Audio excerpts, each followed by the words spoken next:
Chhattisgarhi video देखने के लिए हमारे चैनल को सब्सक्राइब करें और दबाएं इस बेल आइकन को ताकि हमारे वीडियो के नोटिफिकेशन आपके पास पहुंचे सबसे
चकर मकर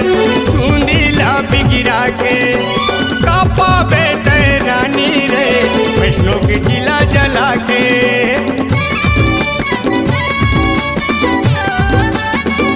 गली मनिक ले चकर मकर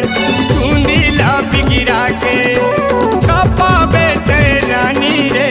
वैष्णो के जिला जला के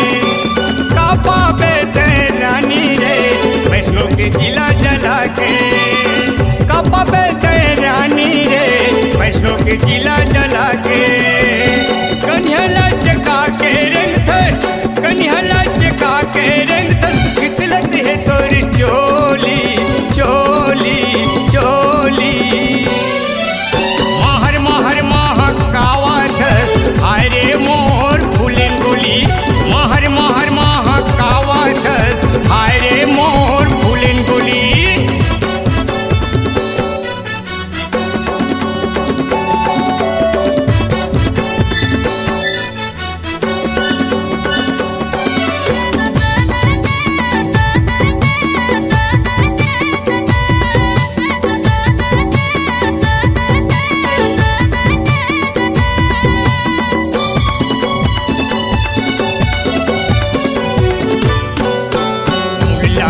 के दरिया के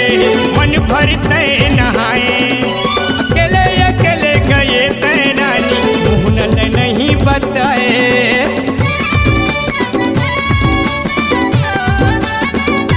मुगला ढाके दरिया गे मन भर तय नहाए मुगला ढाके दरिया गे मन भर तय नहाए अकेले अकेले गए तय रानी मुहनल नहीं बताए अकेले अकेले गए तय रानी मुहनल नहीं बताए ठंडा ठंडा पानी हावे ठंडा ठंडा पानी हावे हंसी मजा तो ठिठोली ठिठोली ठिठोली महर महर महकावा थ आय रे मोर फूलन गोली महर महर महकावा थ आय रे मोर फूलन गोली अंगंगम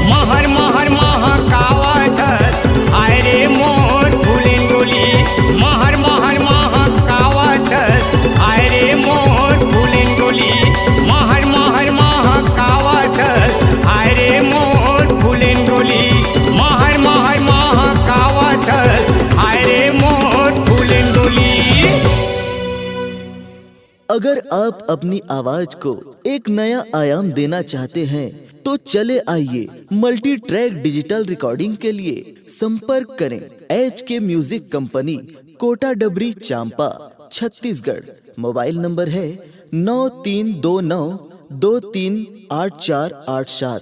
और 8085380339।